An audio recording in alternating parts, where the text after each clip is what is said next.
Episode 8 of The Rundown. I'm Gabe Henderson, and as always, the one and only Stackpole joins me. How you doing today, bro? I'm good, man. I'm good. I'm ready. I'm ready for game action. Yeah. You know, we've been out here now for, it's been almost like 2 weeks, right? Feels like it. Feels like a month. Exactly. And you're seeing guys go against each other so often. You don't even know, exactly what you're seeing. All these guys, they're looking good and they're looking strong in different ways, but you don't know how they stack up against another team. So that game Thursday in Cleveland, that's going to be a lot of fun. Not exactly sure who's going to play, how much they're going to play, but regardless, it's going to be fun to see them strap it up against another opponent. It's the first time since of course we've been doing this 8 straight weeks, but it's the first time we've actually prepared for a game. So it's exciting for me cool. Also because it's like, cool. all right, we can actually have something to talk about, talking point. So first talking point going into this is, what are you most looking forward to for the preseason game 1? Like you said, of course, we don't know who's going to play, who's not going to play. There's all these reports out, but we won't know until the actual ball is snapped. So as of right now, as if everyone is playing, who are you most looking forward to seeing play, and what are you most looking forward to? Yeah, I think just as a whole, I'll keep it broad for now, just looking at how the offense runs. So defensively, you have the strong defensive line, and you have Landon and Josh Norman in the secondary, and now the linebackers are starting to become set. But the offense, there's a ton of moving parts. You still have the 3-man quarterback competition, so you're not sure how that's going to shake out. You still have Darius Geis coming back from injury. Of course, he got hurt last preseason, so this will be his first game back. And you also have a couple other running backs looking to prove themselves, like Craig Reynolds and Sean Wilson, Samaje Perine, and then the receivers too. So we saw the depth chart, and you have Josh Doxson and Paul Richardson, Trey Quinn, guys who have been here before, guys we expected to be in those roles. But there's a lot of guys on their tail, namely Terry McLaurin, Kelvin Harmon, Cam Sims. So Darvin Kinsey is behind Darvin Kinsey, Trey Quinn as of now. So really for me, it's just seeing how the entire offense runs and kind of just seeing who steps up, who maybe fades into the background, and seeing how the offense runs with whoever's in there. Yeah, I think the biggest surprise just for me was Brian Quick, because we've seen so much from him, and then having him in that second slot was like, okay, all right, we're making strides here, because he's had a phenomenal camp. Yeah, he Brian really Quick, has. I mean, that's a guy that a lot of people aren't talking about. Of course, he's done a few scrums, but he's been consistent every single day. I mean, he's been with the team on and off the past couple years, but this might be his best camp. And just seeing what he can do in game action, a lot of these guys, I was talking to Tim Hightower the other day, and he was basically, I asked him, I was like, it's preseason. If you're one of the main guys, if you're the star of the team, you probably won't play week 1 of the preseason. But I was like, do you still get nervous? Do you still get those butterflies? And he was like, a lot of guys, they'll say no, but once Monday hits, once Tuesday rolls around, and then the day before, even if you don't play, it's just that subconscious feeling of knowing that, hey, I don't have to hit one of my own players, and then every week until the rest of the season, you're playing against somebody. You can game plan against somebody. You can learn new schemes, and you basically work towards a goal, because before now, it was really nothing. It was basically, you just practicing, like you talked about, hitting your own players, and that gets old after a while. So preseason week 1 is here, and I'm most looking forward to seeing the quarterback situation. Of course, we know we're going to see a lot of Dwayne with the depth chart releasing. Like I said, we still may not know who plays, but we know just from the NFL previous NFL history, the backups are the ones that usually play the most in the preseason. Even looking back to the NFL Hall of Fame game last week between the Falcons and the Broncos, the backups played. Exactly. So just looking at that, we're going to see a lot of Dwayne. And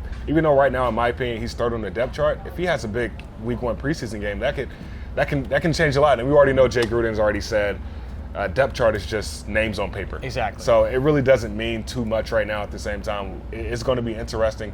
That quarterback position, we already know that we're going to see Dwayne play.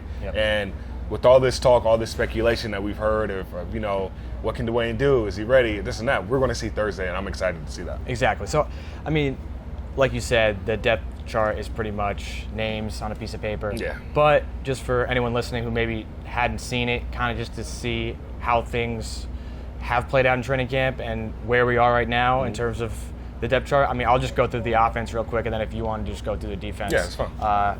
So obviously quarterback, they have Colt Colt McCoy, number 1. He's obviously been here the longest. He knows the system the best, and you can see that out in the field. Case Keenum was number 2, and he's been around. He's been in a bunch of NFL offenses, and then Dwayne Haskins, number 3. But like Gruden said, that could change, and that will change based on how they do. We still have what, 4 weeks until the season starts. Oh, yeah. So there's plenty of time. Yeah, so much can be done between that time. But proceed. So running back, you have AP, who's first, and then Darius Geis and Chris Thompson, who are second. But push comes to shove, they're all going to get their carries. Yeah. Whatever role the coaches want them to play, they're going to be in that role once the season starts. Right. Wide receiver, we talked about Quinn, Paul Richardson, Josh Doxson, with Sims, McLaurin, Harmon, I think, behind them, in addition to Quick and Kinsley. Yeah. And then offensive line, on the right side, you have Morgan Moses, Brandon Sheriff. At center, you have Chase Rouillet, so no surprises there.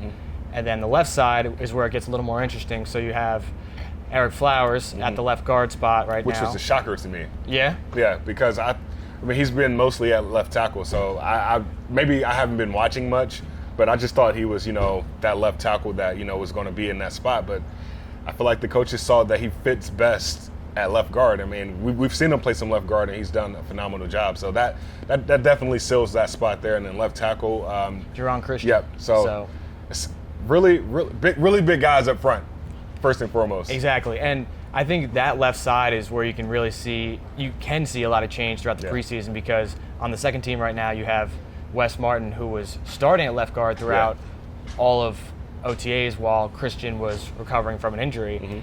And then now at second team left tackle you have newly signed Donald Penn, who, I mean, he's 36 years old, but he was a Pro Bowler in 2016 and 2017.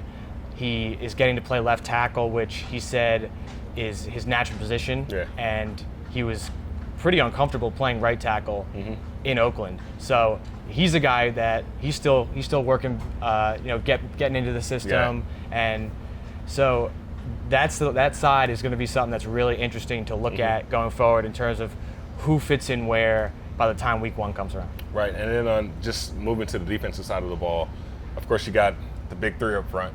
Of course. Ioannidis, John Allen, Deron Payne.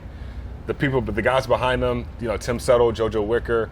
I know I'm missing somebody, but Caleb Brantley. But we're not sure. Brantley's dealing with a little bit of a foot injury. Yeah. So we're not exactly sure if he'll play on Thursday. But still, he's a guy that when he's healthy, all camp. He's in there. Oh, he's in the backfield. Right, and all then the time. The linebacker position with outside linebackers, which I still consider DNs. You got Ryan Kerrigan, Jordan Belfort behind him, and then you have Ryan Anderson and then Montez Sweat behind him. And I don't think that's really a shocker to anybody. I mean, Ryan Anderson's had a phenomenal camp. We all know what Montez Sweat can do, his physical size, physical ability. Exactly. But Ryan Anderson has had a phenomenal camp. He's looking in prime form. He's faster. He's gotten greater on the edge. We already know what he can do. We already know what Ryan Kerrigan can do also. Oh, yeah. So I feel like that front 4, front 5, whatever, they can get the job done. Moving on to linebacker, John Bostic, who has been I might be overstepping my boundaries, but he's been one of the anchors on this defense. So for just in camp-wise, because he's calling plays. That's the thing. He's the guy who facilitates everything that's going on. Right. And he does it so well that even though he's new, he's been a huge playmaker. Right. I totally agree with you on that. And having him alongside Sean Deion Hamilton, I feel like that would be a great fit in the linebacker position. Yep. I mean, the linebacker group right there. I know I'm probably missing a few guys. You got Josh Harvey Clemens, who's backing up Sean Deion Hamilton. He's a great third down linebacker. He has that length, has that size, the speed. And then moving on to the defensive back group, which I already know probably things will be changed, something to be different by the end of the year. But, Josh Norman, Quentin Dunbar, they're going to be a lock right there, those 2 starting corners. And then you got Fabian, who's the backup to Quentin Dunbar, and then DRC, which was a shock to me, backing up Josh Norman. Yeah. But I know Fabian is going to be that starting nickel guy. If we go in nickel formation, he's going to be that starting nickel guy, and he's going to make plays. And then you got your Jimmy Morelands, your Greg Stromans, Adonis Alexanders. And that's just a solid group for corners-wise. And then Landon Collins, Monte Nicholson, who I think can be probably a top 2 safety combo in the NFL. Those 2 guys, and then you got DeShazer Everett and Troy Apke, who's still learning, and I feel like can be special if he just keeps learning from those guys. So it's on paper, it looks really good. Yeah, especially on defense. Yeah, especially on defense. So, it's going to be interesting to see how everything comes together. One guy that stood out to me is JoJo McIntosh. Yeah. JoJo McIntosh just had a solid camp. Another guy, Jeremy Reese he's been doing pretty good this offseason. He's been playing strong and free, mixing, intertwining between the two. So Yeah. I'm really excited to see these guys just actually play, get some game action, and see what they can do and see how they can help the team this year. For sure. So I think we talked about the depth chart, and we talked about what we're most looking forward to for the preseason game. But like you said before, before we met here, who do you think has the most to prove, and who can gain the most ground from these preseason games and go into the season to kind of raise their stock? My opinion is the person who has the most to prove is Brian Quick, a guy that's really stood out all camp. I mean, we've known he's been on and off the team the past few years, but having the camp that he's had thus far with a loaded receiver room, I mean, we already heard Ike Hilliard say this is by far the from top to bottom the most talented room that I've ever been a part of. So a guy like standing out in a group that's so loaded, so young, and being able to raise his level of play has been key. And I feel like he should continue in that play. And I feel like he has the most to prove because he's one of the older guys in the room that really wants to still prove, like, hey, I can still ball. I'm on this team for a reason. He's second on the depth chart, and I feel like if somebody got tired or somebody went down, like, he can come in and you won't miss a beat. So he just has to keep proving himself, and I feel like he can be, solid if he makes that point. If he proves himself. Mm-hmm. Who's you? So I'm gonna stick with the wide receivers, and I'm not exactly sure how much they'll play in the first game, but just throughout the season or throughout the preseason, really looking at one, Trey Quinn, and two, Cam Sims. Yeah. So they're both guys that have gotten a ton of hype in the offseason and in training camp. I mean, Trey Quinn catches everything. Literally everything. If you want proof, go to Redskins Twitter. He made a crazy one-handed catch, got his feet in bounds, and then took a picture with a fan. It's so common now for us.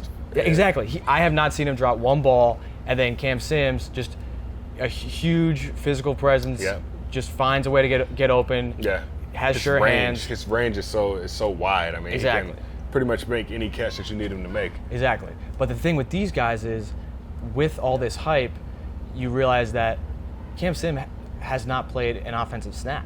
Yeah. In the NFL. Yeah.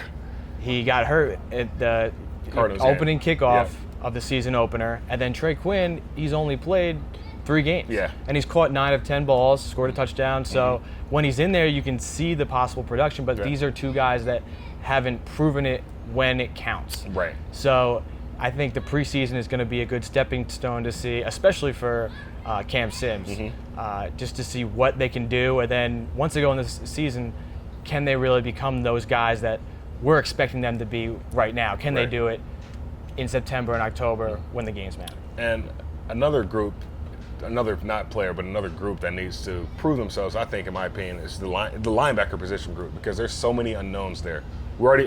In practice, of course, we've seen what they've done, but actually in the game action, Sean Deion Hamilton hasn't played that much, linebacker. Of course, he played a lot of special teams, but I mean, even John Bostic, he was on a different team last year. Exactly. So how does he fit in this defense? Like, how does it all work? We all know what we see out here, but once you see these guys playing against other talent, other guys who've been putting in the same work as them, it's like, okay, how do you fare? So this linebacker position group can be interesting also, and it could be, I feel like they can prove themselves. I mean, what they do, how much they mean to this team is definitely shown in the stat book. Oh, for sure. And then just one more group, and I'm going to stay on the defensive side. I really want to see what the reserve defensive backs can do, because as we talked about, Landon and Monte Nicholson, you know what they're going to give you: strong safety, free safety. You have Josh Norman, and then you have Quinn Dunbar, who is a starter when he was a starter before he got injured last year. But so you have a guy like Jimmy Moreland, who's I mean, people scoring. He's taken over off-season workouts, and then even here, even when the pads got on, Jimmy showed that he's a physical guy. He can play with these receivers. So just to see what he can do against another opponent, and then you have a guy like Fabian Moreau, Greg Stroman, Adonis Alexander. He's going to be out for a couple weeks, but I mean, he's another guy that's a young corner that if any of these guys can emerge and take that next step forward, it's only going to improve the defensive rotation. And then at safety, I mean, you have Troy Apke, who was hurt last year, so just seeing what he can bring. So there's just a lot of unknowns behind the starters right now. And really, I mean, a guy like Moreland could become that guy that no one expected to be an impact on this defense that ends up getting the job done. Right. Since episode 8, of course, but since episode 7, I'm not sure how many days that was. I mean, I feel like all these days are starting to run together. Yeah. But from when we recorded the podcast for episode 7 until now, what's been your biggest takeaway from training camp? I think, so I guess that would be like week 2 or whatever. Yeah. I think it's Landon Collins because when there's no full contact out here, and Jay Gruden even said, you can feel Landon Collins when the pads come on and when he starts hitting people, but still you can't tackle. But in the past 2 days, or a couple days ago, I guess, he had 2 interceptions, so 2 red zone interceptions, both off Colt McCoy. The first one in the middle of the end zone, one hands it, runs around the left side. He's off to the races. Yep. Who knows if he's going to score? He might not. But I mean, he had a lot of green in front of him. And then the next day, same thing. Ends up catching a interception in the red zone. Yep. And then he just showed so much intensity and determination once he has the ball in his hand. It's like, as an offensive player, you wouldn't want to tackle this guy. Right. He's just a bull when he has the ball, and he looks like a linebacker when he has the ball. So I just thought that it was nice to see that, there were times throughout training camp where Jordan Reed might have caught a couple balls on him, or Verdon Davis caught a couple balls on him, and people might be saying, "Oh, is he as good in coverage as Gruden and the other coaches give him credit for?" And then you see his playmaking ability on 2 straight days in the red zone, translating points that the offense might have had into potentially a defensive touchdown. Right. So I think it was nice to just see and have Redskins fans see what exactly Landon's going to bring. Right. You talk about not wanting to tackle somebody. I feel like as a defender, one player that they're not going to tackle this year is Jeremy Sprinkle. He's been probably my biggest takeaway this second half of camp. He's really stood out to me. He's already, a physical presence, physical specimen, but like from last year until now, his receiving, his ball skills have gotten so much better. And just seeing what he's been doing so far out here during this camp has, been remarkable. We already know what Jordan Reed and Vernon Davis, what they're going to do. But one of the big question marks was who's going to be that other guy to emerge? Who's going to be that third guy? We already know Jeremy Sprinkle was the blocking tight end last year. So he didn't really get many balls. I can't think of how many catches he had last year. But from what he's shown this camp, I feel like they're going to probably put in Jay Gruden, those guys, Kevin O'Connell, they're going to put in some plays for Jeremy Sprinkle to get the ball, because we already know when he comes in, he can block. But at the same time, you can't just guard. You can't just stack the box when he's in the game. You have to respect the fact that he can, do an out route or do something downfield, get you some yards. So he's been probably my biggest surprise. I know we talked about that before and I didn't think about this, but he's probably been my biggest surprise, and that's probably been the biggest takeaway that I've taken from these past few days of camp. Is just his physical presence and what he's done when he was in practice in the game. So real quick before we wrap up, I just wanted to touch on Alex Smith, just because he sat down with Larry Michael recently and talked about his recovery and also his inclusion in the quarterback's room. So he actually told Larry that he's been attending every single quarterback meeting. You can see him standing on the sideline with all the different quarterbacks, and Haskins even mentioned it after one of his press conferences, saying that whenever I'm not in there, after every rep, after every series, I'm going to Alex and asking him what did he see here, what would he do. So I think just having Alex Smith at training camp and being there and being in those meetings every single day, that's just going to help the quarterback development as a whole. It doesn't matter who's in there. They can learn something from Alex Smith, the guy who's been in the league for a long time and has played at a high level for a long time. I think Dwayne's he's in such a great place right now as far as like learning and developing. He's learning from Alex Smith, Colt McCoy, who's been in the league for a while, and then Case Keenum, who like 3 guys who are proven in the league, and getting that knowledge every day. And then you got Tim Rattay, Kevin O'Connell in the room, and then Jay Gruden. Like his development can only get better. Yeah. So we've seen him make progressions every day. We've seen him get better, and it's interesting you say that with Alex Smith, because Alex Smith has helped. You've seen who he helped in Kansas City. Oh, yeah. I mean, Patrick Mahomes is the prime example of that. Yeah. So Dwayne Haskins getting that same coaching from the same guy who helped Patrick Mahomes, you could definitely get excited if you're a Redskins fan. Oh, for sure. Yeah, I mean, Mahomes was pretty much like, this guy was just the MVP. Might have been the biggest reason for my development, and then second year MVP. So. Right.